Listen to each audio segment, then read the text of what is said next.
God. ஆண்டவர் இயேசு கிறிஸ்து நாமத்தினாலே வாழ்த்துக்கள். ஒரு வசனத்தை வாசிக்கும். உபாகமத்தின் புஸ்தகம் 8வது அதிகாரம் வசனம் 18. உன் தேவனாகிய கர்த்தரை நினைப்பாயாக என்று சொல்லி இங்கே கர்த்தரை வார்த்தை பார்க்கிறோம். உன் தேவனாகிய கர்த்தரை நினைப்பாயாக. Remember your God of lord. உன்னுடைய தேவனை நீ நினைவு கூற வேண்டும், உன் தேவனை நினைத்து பார்க்க வேண்டும் என்று சொல்லி இங்கே உபாகமத்தில் வாசிக்கிறோம். மோசே இஸ்ரவேல் ஜனங்களை மிக நன்றாக நடத்தி வருகிற ஒரு இரட்சகனாக தேவன் அவரை ஏற்படுத்தினார். ஆகவே அவர் வனாந்தரத்தில் அவர்களை மிகவும் நேர்த்தியாக தேவனுடைய சித்தத்தின்படியாக நடத்தி வந்தார். ஜனங்கள் முரட்டாட்டம் பண்ண பொழுதும், ஜனங்கள் முறுமுறுத்த பொழுதும், ஜனங்கள் தேவனுக்கு விரோதமாக மோசேக்கு விரோதமாக எழும்பின பொழுதும் அவர் ஒருபொழுதும் அவர்களை விட்டு விலகாமல் அநேக உபத்திரவம் பாடுகள் இவைகளை பற்றிலும் கூட அவன் கூடவே அவர் நடத்தி வந்தார் என்று சொல்லி பார்க்கிறோம். ஆனால் அவர்கள் வருகிற அந்த நாட்களில் அவர்கள் தேவன் அவர்களுக்கு செய்த நன்மைகள் ஏராளமாக இருந்தது.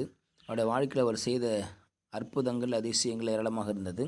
இவெல்லாவற்றிலும் மத்தியிலும் அவர்களை தேவன் நடத்தி வந்தார். மன்னாவை கொடுத்தார், காடைகளை கொடுத்தார், ருசியுள்ள தண்ணீரை கொடுத்தார், இருப்பிடத்தை கொடுத்தார், நல்ல பாதுகாப்பை கொடுத்தார். அதுபோல் எதிரிகளிலிருந்து கர்த்தர் விடுவித்தார். இப்படி பல நன்மைகளை அவர்களுக்கு ஆண்டவர் செய்து வந்திருக்கிறார். செங்கடலை பிளந்தார், யோர்தானை கடக்க பண்ணினார். அவர் செய்யாத அற்புதம் என்று எதுவுமே கிடையாது. வேதத்தில் இருக்கிற மிகப்பெரிய அற்புதங்கள் எல்லாம் இஸ்ரவேல் ஜனங்களை வனாந்தரத்தை நடத்த 40 வருஷம் அதில் தான் ஆண்டவர் மிகப்பெரிய அற்புதத்தெல்லாம், எரிகோ மதில் அதெல்லாம் இடிந்து விழுந்தது. இப்படிப்பட்ட அற்புதத்தெல்லாம் தேவன் செய்தார் என்று சொன்னால் அதெல்லாம் நீங்கள் நினைத்து பார்க்க வேண்டும் என்று சொல்லி இங்கே கர்த்தருடைய வார்த்தை பார்க்கும். நீ நினைத்து பார்க்க வேண்டும். உன் வாழ்க்கையில் ஆண்டவர் செய்த நன்மைகள் ஏராளமாக இருக்கிறது. வனாந்தரத்தில் உன்னை அழைத்து வந்தவரும், அதான் 15 வாசிக்கிறோம்.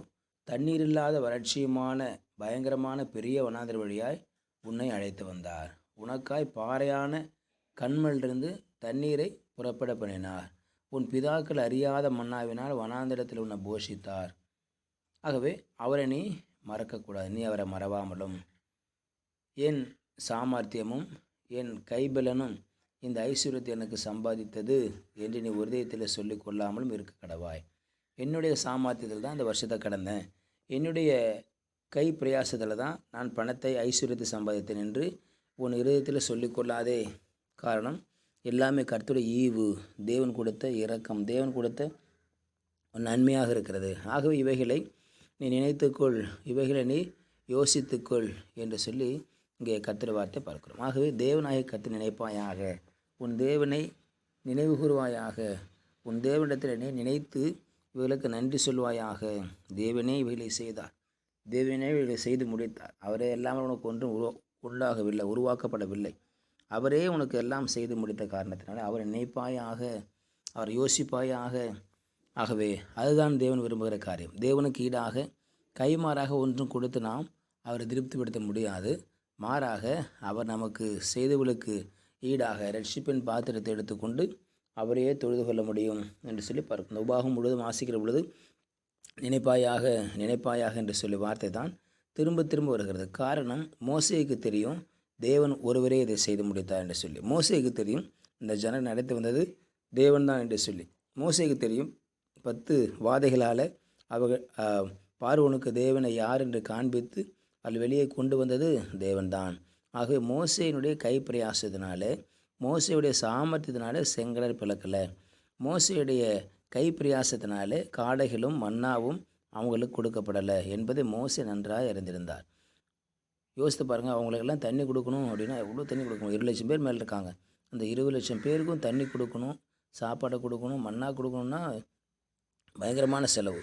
வனாந்தரத்து எங்கே கிடைக்கும்? ஆனால் தேவன் அற்புதமாய் அவர்களை நடத்தி வந்தார். நம்மை கொடுத்த 12 மாதங்களாய் தேவன் நன்றாக நடத்தி வந்திருக்கிறார். இன்னும் ஒரு நாளில் நாம் புது வருஷத்துக்குள்ள நுழைய போகிறோம். ஆகவே தேவனுக்கு நாம் நன்றி சொல்லும்படியாய் அவரை நினைப்பாயாக.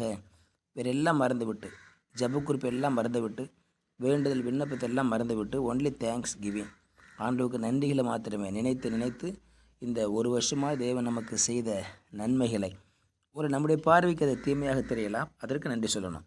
நாம் ஜெபித்து வராமல் காரியங்கள் இருந்திருக்கலாம், அதுக்கு நன்றி சொல்லணும். காரணம் தேவனுக்கு தெரியும் எதை எப்பொழுது எப்படி செய்ய வேண்டும் என்று சொல்லி தேவன் நன்றாய் அறிந்திருக்கிறார். ஆகவே நாம் செய்ய போகிற நாம் இந்த 2 நாள் கழிக்கிற இந்த காரியங்களுக்கு நாம் நினைவு கூர்ந்து ஆண்டவர் நினைத்து அவருக்கு நன்றி சொல்லி கடக்க நாம் அழைக்கப்பட்டிருக்கிறோம். நன்றி சொல்லுவோம், தேவனை நினைவு கூறுவோம், அவர் செய்த அற்புதத்தை நினைவு கூறுவோம். கர்த்தர் நம்மை ஆசீர்வதிப்பார். ஜெபிக்கலாம். பரிசுத்த நாளுக்கு ஸ்தோத்திரம் பண்ணுகிறோம். நினைவு கூர்ந்து இந்த 2 நாள் நான் கடக்க கிருபை செய்வீராக. எண்ணிலா நன்மைகள் எங்களுக்கெல்லாம் செய்த ஆண்டவருக்கு நன்றி சொல்லி உங்கள் நாமத்தை மகிமைப்படுத்துகிறப்பா உமக்கு ஸ்தோத்திரம். நீ செய்த நன்மையெல்லாம் நினைத்து உங்கள் நாமத்தை உயர்த்தும்படியாக கிருபைதாரும். இயேசுவின் நாமத்தில் பிதாவே. ஆமேன், ஆமேன். You will be succeeded. God